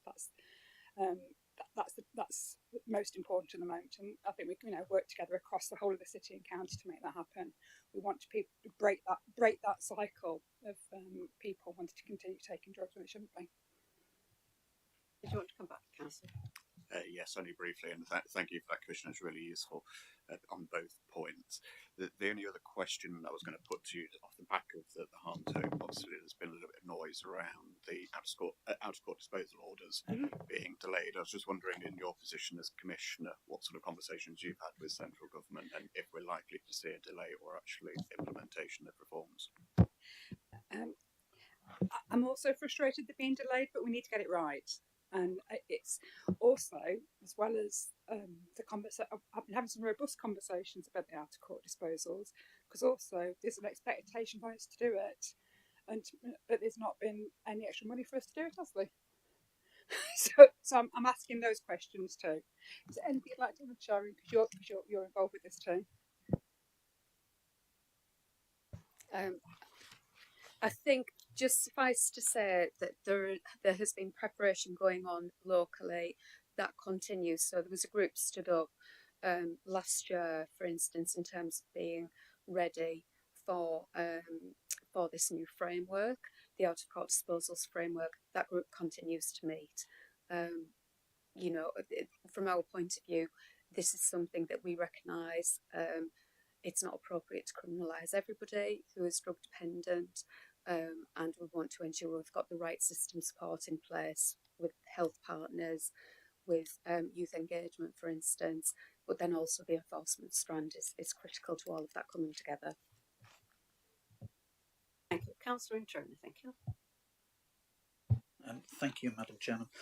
Just want to follow on, if I may, on Councillor Carlton and your comments, Madam Chairman, about worries about attrition.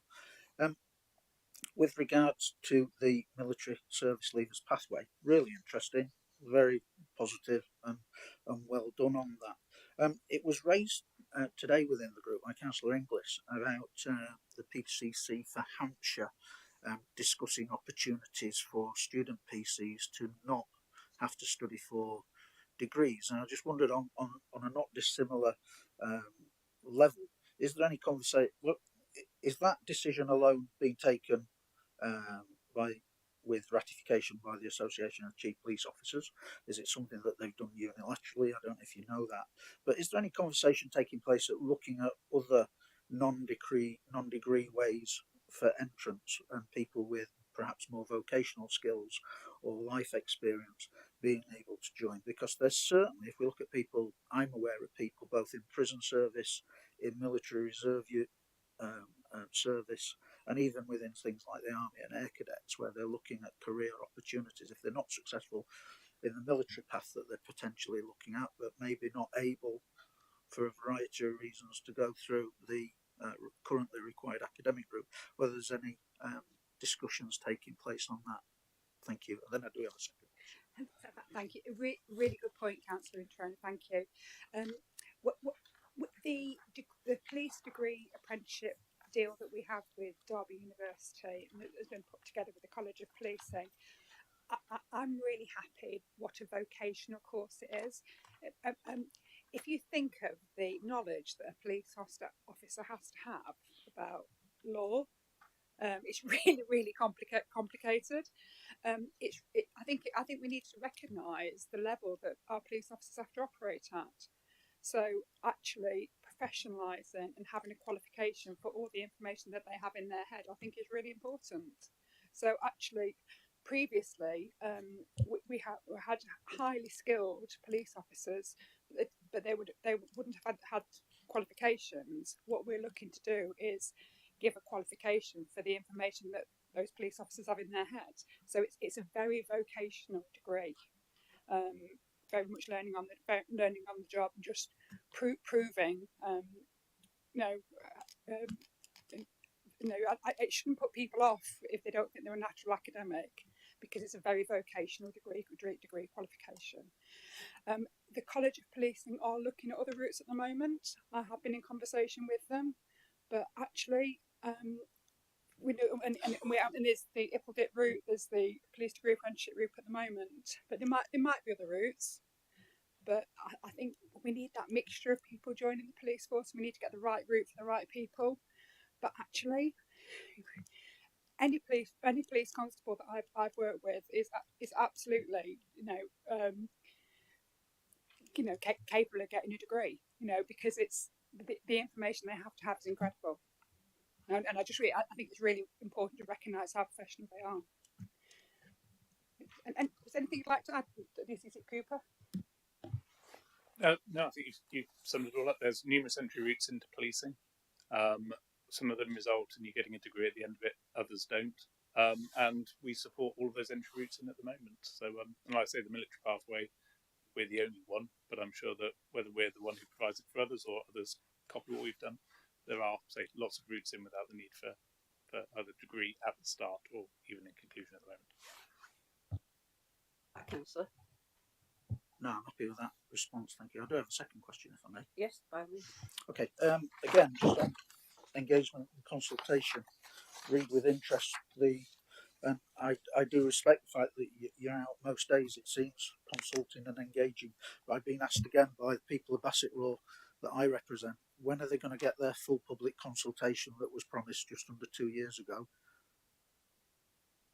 Because that's what they took on board, and they took you at your word on that, and they want to trust that that word's going to be on it. Thank you. Is this with regard to the police station? It's regard to a public consultation about police station infrastructure in North Nottinghamshire, Bassett Law, yeah. Okay. When I became Police and Crime Commissioner, it's very difficult to reverse decisions that had already been made with regards to a police station being closed before I got there. We did do a big engagement exercise in Bassett Law, and we did event in Bassett Law. I know you chose not to come, Councillor Introna, but we did go and listen, and people weren't coming back to us about having an issue with not having a police station there. Okay. Oh, can I just add that actually, in my time as being Police and Crime Commissioner, I accept it was at a low base, but trust and confidence in Bassett Law has actually improved by over 4% in the police. Do you want to come back, Councillor? Okay, the biggest issue in Bassett Law that was raised at the focus group, which was a relatively small number of people, over 25% of respondents saw this police visibility as their biggest issue. The community event that you mentioned, I understand, had 14 people attend. As far as the wide consultation that you perhaps discussed, which you've discussed with me before, being the Nottinghamshire Police and Crime Survey, if I remember correctly, there were 32 questions, 70 plus sub-questions, and not one of them discussed police stations, station infrastructure, or people's access to police. The key point is that people of Bassett Law believed what they were told when you told them that Worksop deserves a better police station and better resources, that you deserve a police and crime commissioner who won't forget that Worksop exists. And if elected, I promise to do a full public consultation. Now, I'm not asking you to reverse decisions. I'm asking you to do will you please do the full public consultation on behalf of my residents and community that was promised to them. I'm not asking for decisions to be reversed. I'm not asking you to build a police station. I'd love you to. And we have discussed options for that. But the key issue is that they put trust in someone who said that they would do a full public consultation, and they need that to be honoured, please. Councillor Introna, I do regular engagement in Bassett Law. In fact, just last week I had a whole group of parish councillors from Bassett Law who aren't raising this. It's not getting into my inbox except from you and Mr. Turner.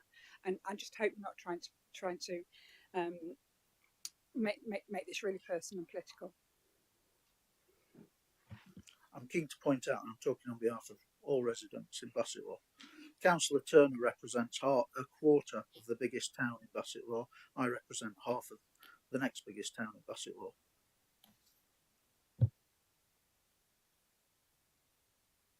I don't want to kind of sit in the middle here and play referee, as I'm not in possession of all the history and the facts.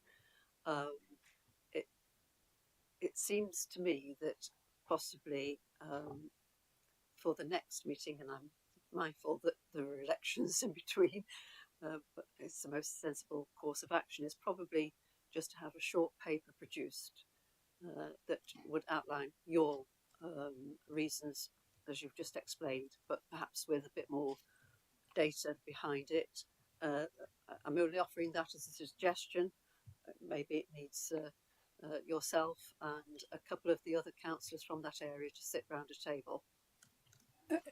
Unfortunately, I don't think that's going to get anywhere, Chair, because I've had meetings with Councillor Introna, we've written to Councillor Introna, we've explained the situation to Councillor Introna, and he just keeps saying the same thing over again. In fact, he prefers to go to the newspapers than speak to me.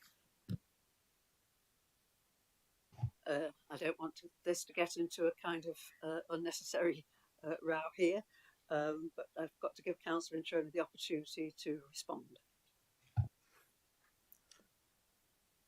I think the term being told the same thing over and over is probably very apt. What I do take exception at is being suggested that it's personal. It's not personal. I'm just doing my job of representing my community. Thank you. If I was sitting anywhere else, I'd be asking for a third-party arbitration. Seriously. I don't misunderstand this. This is not to reflect on the individuals here, but in these situations when people eventually retrench and take up positions, then often the only way forward is to get a third party independently to arbitrate. There must be arbitration opportunities both on your side of the fence and your side of the fence, but it's not going to help this committee because we can't really resolve that between the two of you. I'm saying the two of you, actually it's wider than that because obviously you've got councillor colleagues that you can call upon in your area, and obviously you've got things in your area, but I'm not sure we're going to get any further with the debate here this afternoon. Sad that it is. I don't think that we can resolve that here this afternoon for you, for either party. I'm looking for other colleagues too, if they've got any ideas to suggest them. Otherwise, I don't think I can take this any further from the chair. So I'm sensing sort of quiet nods, so I think we'll leave that there. Before we move on to item 6, I just want to make a question, well, an observation really, Commissioner, and thank you for all your responses. And I got myself lost as I was trying to write them down, and there's a serious reason for this. You'll be able to tell me, but I don't understand why you've got some groups that are task groups, some groups that are forums, some groups that are consultative, some that are focus groups. I lost count of the ones you were mentioning. My point actually is not about the number of groups and the nomenclature you've got and how you've structured them. My question is around, with all of these groups, you're in danger of raising expectations that would you have the ability and the funding to fulfil what people want to receive? If you get where I'm coming from, you know, getting all these people together, they'll come up with wonderful ideas and things that they'd like to see happen. But can you deliver all of that? And I lost count of how many sort of groups you've got, so forgive me for that. I've got a bit of a reputation actually with meetings and groups that you've not got groupitis. Yeah, no, it's just that unless there's a reason for having that group and we're going to get some deliverables and some actions from it, there's no point in having it. I don't want just talking shops.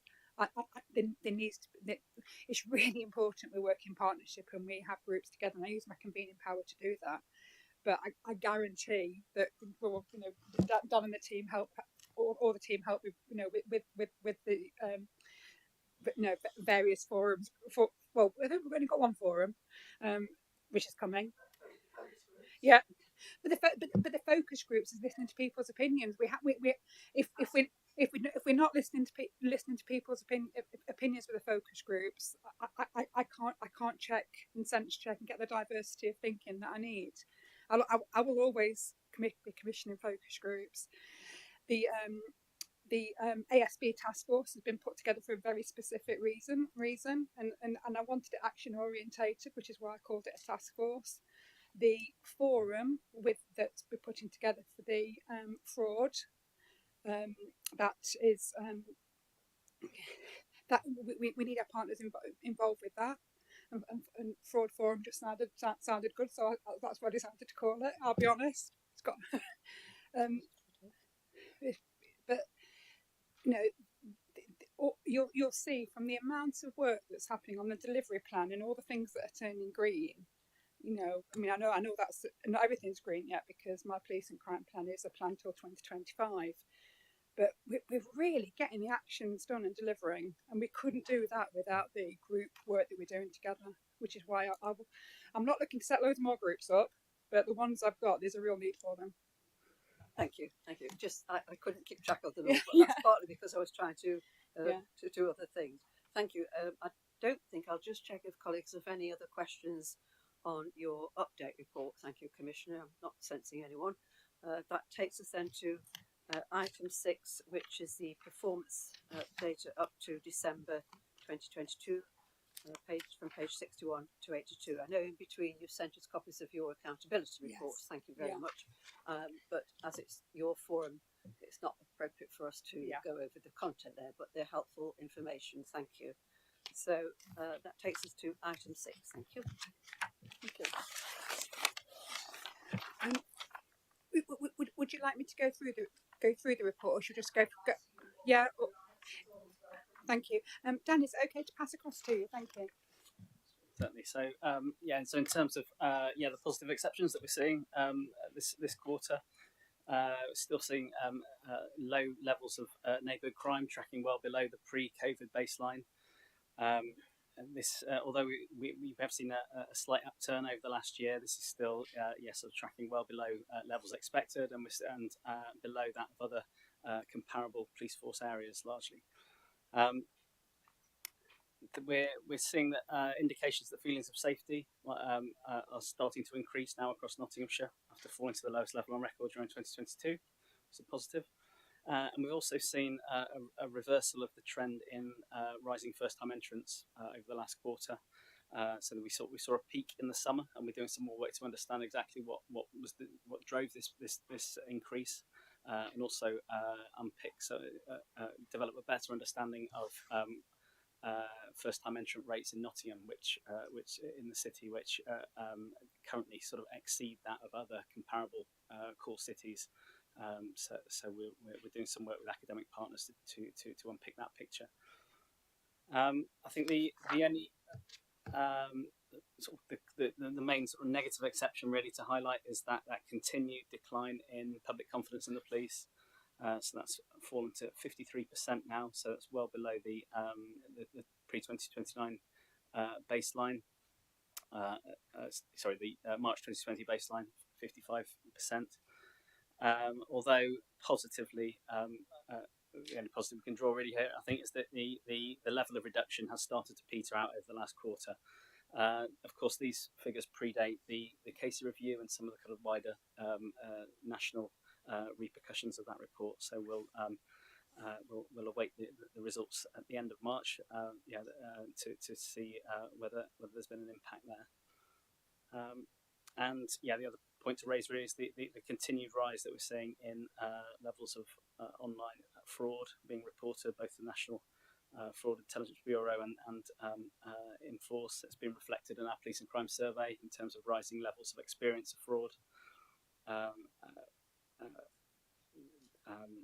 Which is really the only offence type that remains significantly higher than the pre-COVID baseline. Thank you. Just a point of clarity. You mentioned at the beginning the comparison between COVID, prior to COVID, post and prior COVID. Correct me. I thought we'd moved on to recording crime against a later figure than the 2019-2020 figure. That's still our sort of core comparator. We started to see a new norm emerge around sort of September last year. So but we're still not a year into having a normal period of monitoring, if you like. So yeah, we're still comparing ourselves to the 2029. So let me get this. Let me understand this. So your 2021 baseline. March 2020 baseline. 2020 baseline. Yes. Yeah. So that's purely predates the emergence of the COVID pandemic, which was the end of March 2020. Okay.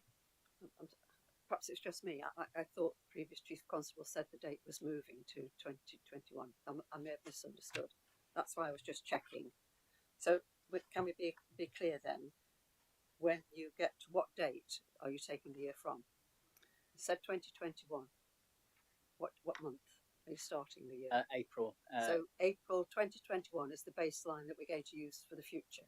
No, so sorry. So it's the period March 2019 to April 2019 to March 2020 is the pre-pandemic comparator year, the financial year 2019-20. Right. I thought we'd moved on. No, Obviously, 2021. Later in 2021, we saw some of the lowest rates of recorded crime, largely affected by the pandemic. Yeah. So we're sort of riding out that suppression period, and as of September to September, effectively, we will have a kind of a new norm. But at the moment, thank you for clarifying that. Thank you. Any questions on this report, which runs from pages 61 to 82? I've got Councillor McRae, I think, was wanting to ask a question. Right, thank you. The performance information shows increases in violence with injury, violent knife crime and possession of weapons offences. These are sorts of offences that get a lot of attraction in the media and can fuel fear of crime, a lack of trust and confidence in the police.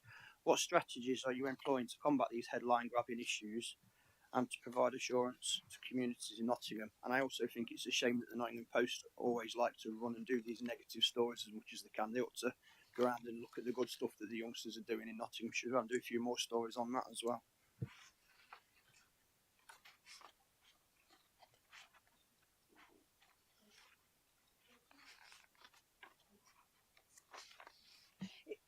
This is quite operational, so you're happy for me to pass it across to DCC Cooper? Thank you. Cheers. Thank you, Commissioner. In terms of operations that we're doing to tackle knife crime, we have obviously the Operation GRIP funding and money that we use for high visibility patrols, but targeted stop search style activity. We still have the 2 knife crime teams that deploy actively in the county and the city, as well as obviously supported by some of our other proactive capability. We're doing a lot of work as well in terms of much earlier engagement with both primary and secondary schools in relation to knife carriage. And if you look at some of the work that takes place at the Galleries of Justice, and obviously to try and actually deter people from that work, as well as the mini police, the cadets, and all the other good work that we do to try and prevent this work. Prevention is definitely the key to this. It's not us finding it. When we do find it, we work through both the obviously criminal justice system, but obviously into some of our restorative justice practices to look at the knife crime carriage and how we can try and deter people from carrying it in future. And then moving on to some of the violence-related offences. A lot of the violence-related offences that we see either relate to domestic abuse, nighttime economy, or sort of drug-enabled, if I call it that, but where people have taken obviously Class A drugs. So we do a lot of work in relation to domestic abuse. I know that's been rehearsed here many times before, so I won't go into that too much. But in relation to the nighttime economy, both in the city and the county, early intervention patrols now go out much earlier than they did before to try and deter people. Anyone who's suspected of taking drugs gets a dispersal notice to leave. Anyone who's causing antisocial behaviour early on before the nighttime truly gets going, again, gets ordered to leave the area. And that early intervention helps to actually police it later on in the day. In terms of our positive outcome rate, again, it's improving. So where people are, suspected of committing these serious acts, we are getting better at obviously capturing, securing the evidence, and charging the offenders, which will have a preventative approach in the long term as well. Yeah. You mentioned mini police, and you just give me another question there, because ages ago, and I have said it in here a long time ago, I think it was before you was here, so you get away with that one. We was told that there was looking at setting the mini police up in Stapleford, and we have got quite a few youngsters that was interested, and then nothing ever came of it. So is that something that can be re-looked at, or is it something that obviously after a certain date that's coming up. But is that something that can be looked at again? And there is, like I say, there is an interest, and perhaps if we can't set one up locally, is there anything we can do to help the youngsters that live locally that might want to get to another one and perhaps can't afford to get there? Is that a thing we could look at? Because I don't think it's fair some of these kids are missing out when they'd really like to do this. Thank you. Yeah.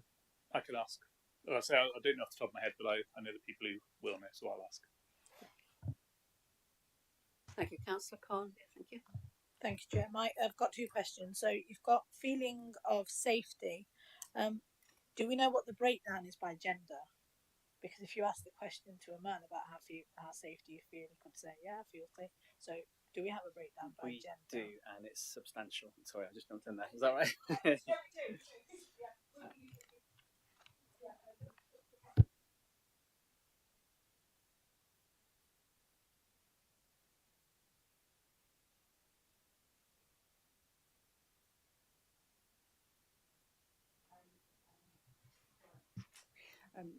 I don't know if you heard, sorry. I was just saying we have looked at the stats. Women feel less safe than men.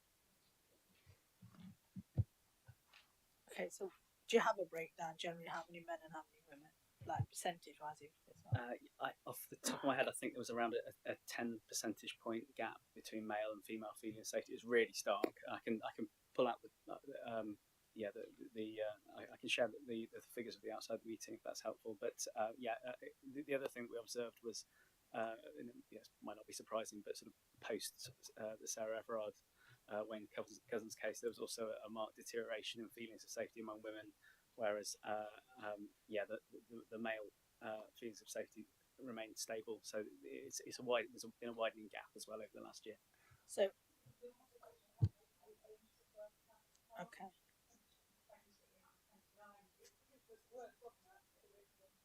So it might be good just to share that with us. I don't know if we can, just to kind of get a feel of it. Because when you say, oh, it's a positive, but then it makes me wonder actually, when women I speak to say no, they don't. And we know the whole violence against women and girls, that kind of stuff. So it'll be good just to share that so we can get a better understanding of obviously how many men, how many women, and overall what we need to do. And then my second question was just about when you said the number of first-time entrants into the youth justice system across Nottinghamshire has fallen, but we know in the city it's gone the other way. And I know in the report you talk about a task and finish group has been established in the city to better understand the reasons for this, because I know you've talked about Clifton and stuff, but we've got high reports of young people see hanging around and stuff. So it'd be just kind of, I know it's in here, but when you've kind of highlighted it, it would just be good to kind of get a better understanding of that. Very happy to get back to that on Councillor Khan. We've actually commissioned some research to try and understand why there's a higher entrance of young people in the city. So we are looking into it through the Violence Reduction Partnership. Thank you. Did you want to come back, Councillor Khan? No, thank you. Mrs. Dolby, thank you. Looking at the number of special constables, it seems to have dropped considerably. I know some of this may be because they've been successful in recent recruitment, but could there have been a proactive approach to this, though there hadn't been such a decrease in numbers, and what actions being taken to get an uplift? A huge shout out to the amazing volunteers that we have that are special police constables, and you rightly say, Mrs. Dolby, that some of our specials have chosen to become warranted officers or PCFOs actually. If I pass over to the as with PCSOs, we're committed to keep the number at 150.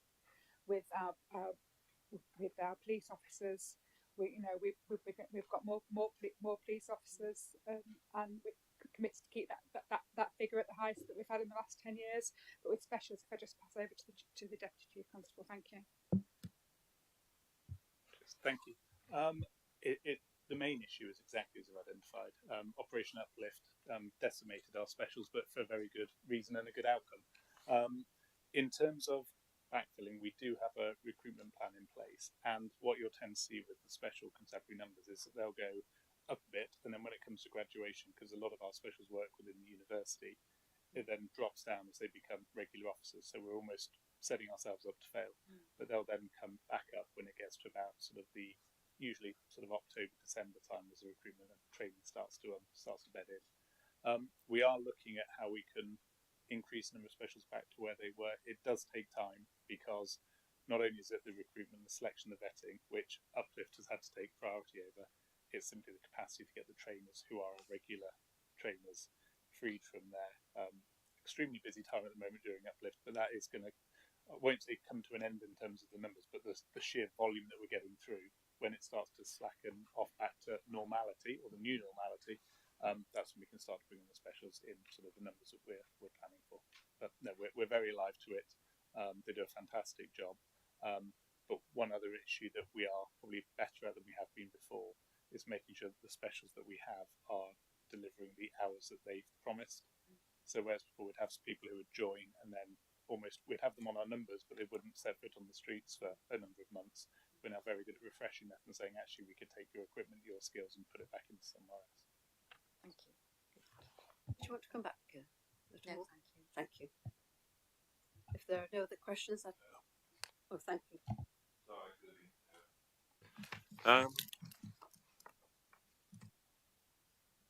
I just got a sense of. Have you got a sense of where the crime is going at the moment, or what's actually happening?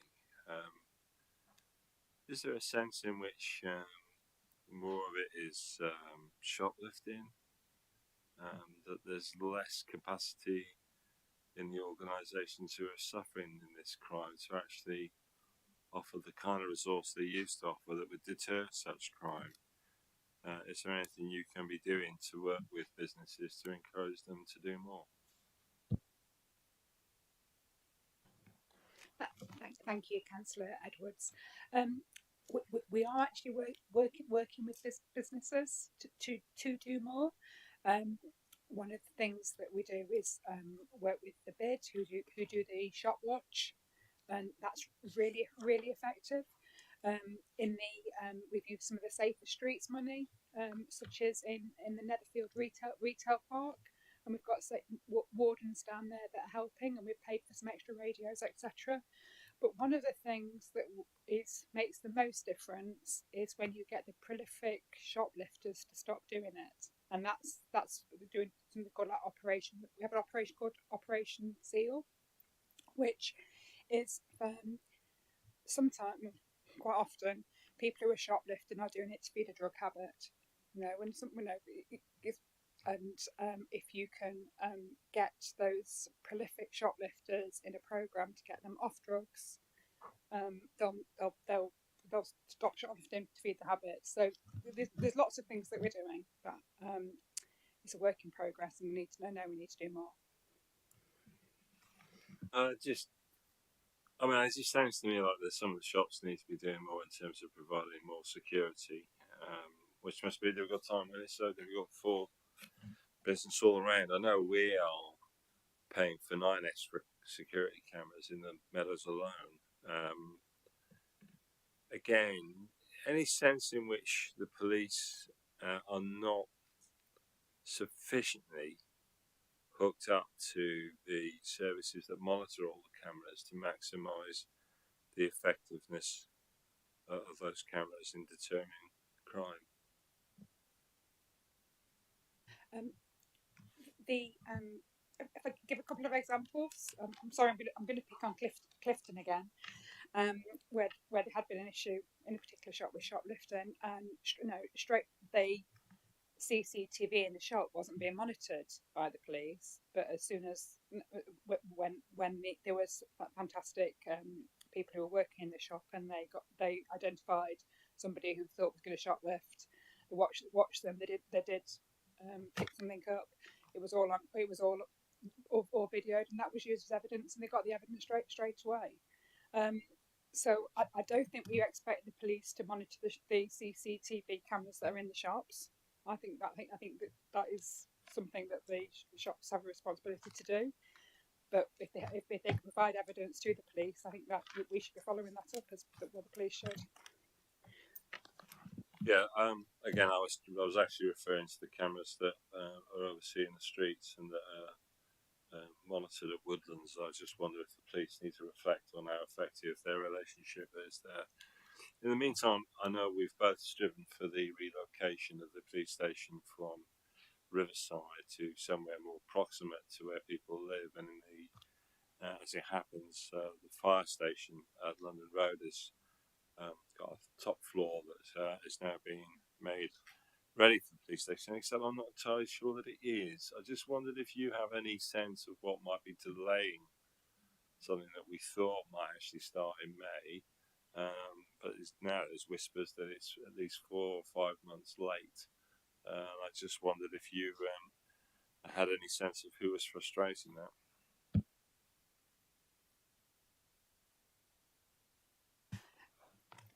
I've been advised to say this diplomatically, but I don't know how to. We're waiting for the city council to come out. Sorry. That is incredibly helpful, in that the advice I'm getting is that isn't the situation. All I'm really now interested to do is to see that everybody lifts the game.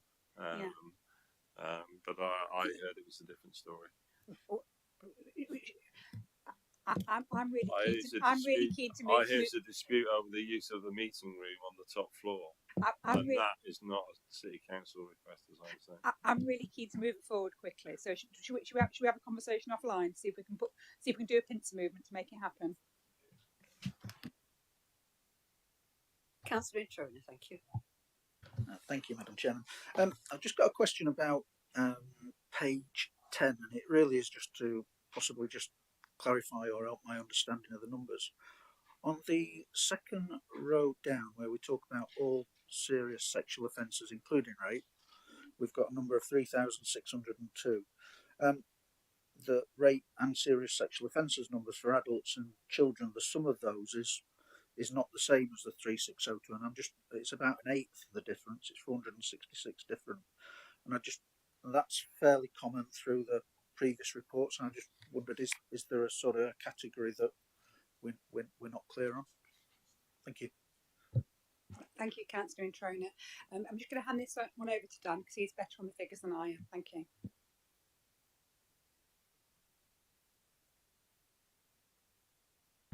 I'm just trying to catch up there. So in terms of the sum total of the adult and child RASO compared to the all so there is a slight I'm just trying to work out what the difference is. It's about 466.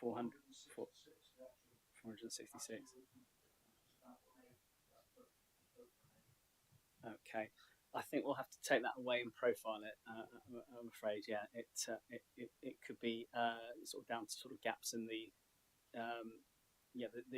the data around sort of age and I don't have an immediate answer, I'm afraid, but we can take that away and look into it.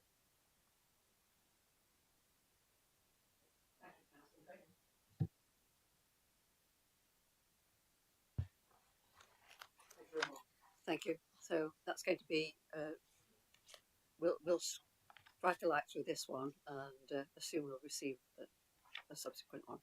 Thank you for pointing that out, Councillor. Are there any other questions on the performance update report? If not, can we move on to item 7, crime data? Follows on nicely, doesn't it? Data and integrity report. Hope you've checked your sums.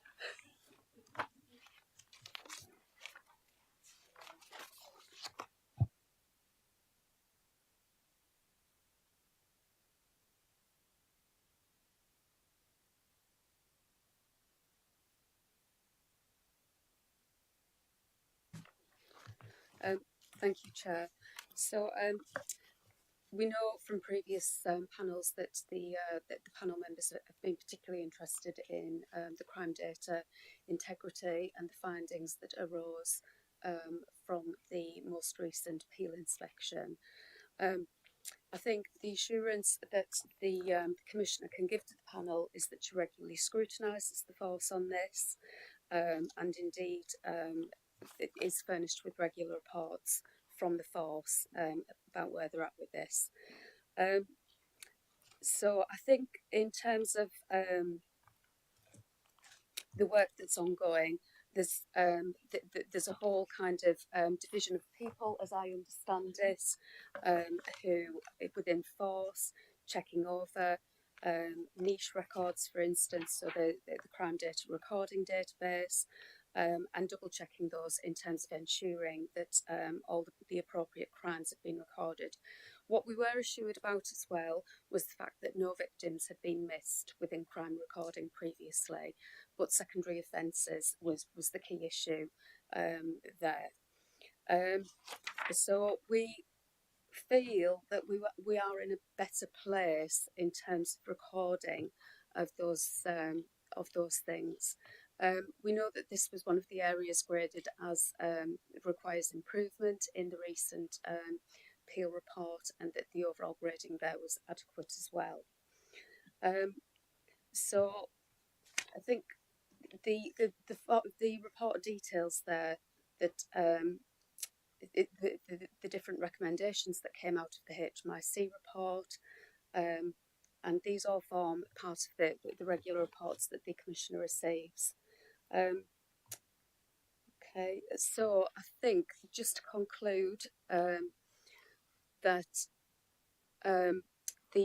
so just in terms of crime recording, we now find ourselves in a curious position in terms of National Police Chief Council have communicated that curiously they think that too many crimes are now being recorded, so we may see the pendulum swing the other way in the not too distant future with regard to that.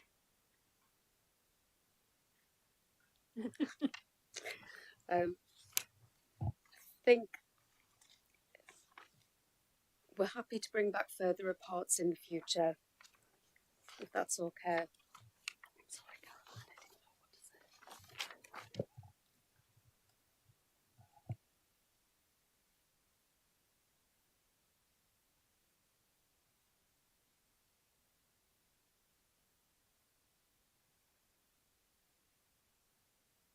Off, sorry. What I wanted to ask was the numbers that were missed.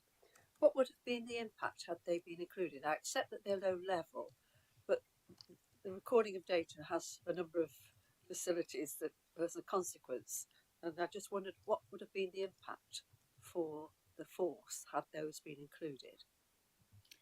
If I start this off and I'll pass over to DCC Cooper, if that's okay, because we've been speaking about this. To me, the most important impact is that actually, it's a non-impact, that the victims weren't being missed. You know, the impact is on additional crimes that would have been recorded on the same victim. I don't know if you want to mention the numbers, because it will bring the numbers higher. Thank you. It's really hard to go back and say, you know, that if we extrapolate out the data of what's been missed, what that would be, because obviously the categories change, but also the basket of goods that they looked at, in other words, the type of crimes, weren't replicated across all of our crime types. But what we can say since we've started doing the audit is sort of how many we pick up each month. So that's not so we would have missed them before, but how many crimes that our crime registrars or crime auditors are finding that under national crime recording standards should have been added to the crime report. So usually, as the Commissioner and Sharon was saying before, when we go to an incident or an incident gets reported, the officers are good at dealing with crime and investigating the offence that is in front of them. What they sometimes haven't either heard or been made aware of is the other allegation that's been made on the telephone. So, you know, the traditional one that we've actually sort of found is I've been involved in a fight, you know, I've been given a black eye, it's the same person who threatened me yesterday, and they haven't been picking up on the threat that took place the day before. So they've crimed it, investigating it, dealing with it through criminal justice systems, but missed that other crime. And if it's happened more than once, there's also harassment that should go onto that crime. So where they've been criming one, they could have been criming two or three. To give an idea, we're finding sort of in the region sometimes through the auditing of between 10 and 12 a day, where we could, you know, crime that aspect, so you can, you know, extrapolate that up. It does fluctuate partly on the teams who are on the ground, and what we'd like to say is that that should go down over time as our training, our compliance, and our other areas come up. But crime recording to this standard is complicated.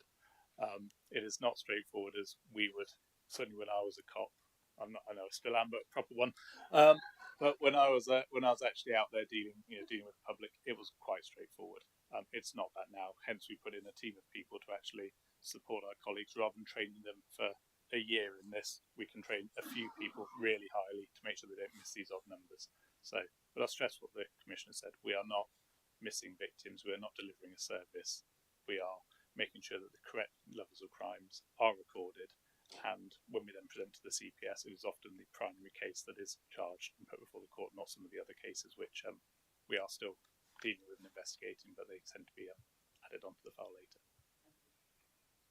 You've partly answered a question my learned colleague was going to ask, but I think there's a bit more to it that you'd like to go into. Mr. Bobford, thank you. Thank you, Chair. The report states that the force has made a conscious decision to only ask and record protected characteristics beyond gender and ethnicity if it's perceived to be a motivating factor in the incident. The recommendation within the Peel Inspection Report is very clear that the force should collect this information to understand the extent to which each protected group is affected by crime. I've got 3 questions on that. Firstly, what assurance do you have that the failure to record will not lead to its own unconscious bias? Secondly, what assurance do you have that trends in crime and incidents will be effectively identified without collecting equality and diversity data? And finally, as this was a direct recommendation, do you have any concerns that the force will be given a poor rating in any future Peel inspection? And what assurance do you have that the decision taken by Nottinghamshire is in line with other forces? Thank you very much, Mr. Vaughan Newton. We need to do the right thing, not the thing to always get the best score on the door. And actually, when you speak with other police forces, they're having the same issue, that Peel are marking you down for it, but it's not always the right thing to do for the victim. To ask those questions. And also, it's contrary to what the information is. It the Information Commissioner, what's the officers, the ICO. I can't remember what it stands for. Yes. They tell us that we should only be asking appropriate information, but Peel tell us we've got to ask all the information. So we can't win. But we've made a conscious decision to ask what we think is what the police officers think is the right information, because but if it is aggravating factor, we need to know about it. And I don't know how we get around that. I can see that there's no good in collecting information that there isn't a proper policing purpose for. In fact, it would be invasion. Yeah. It sounds as though there's a distorted way of looking at it in the Peel process. Do you have any particular way that you can challenge that? Yes, and we are having those conversations. Easiest way to do it is me working with my association of police and crime commissioners, which we've raised it. It's the chief constables working together with their organisation too, National Chief Police Council. We need to be challenging and lobbying our voices about doing that together. So we are challenging it, but I can understand why we're doing what we're doing now. Do you want to come back to all these context? Thank you. Any other questions from members? If not, can I thank the members and thank the Commissioner and team for all your contributions this afternoon, and I duly declare the meeting closed. Thank you.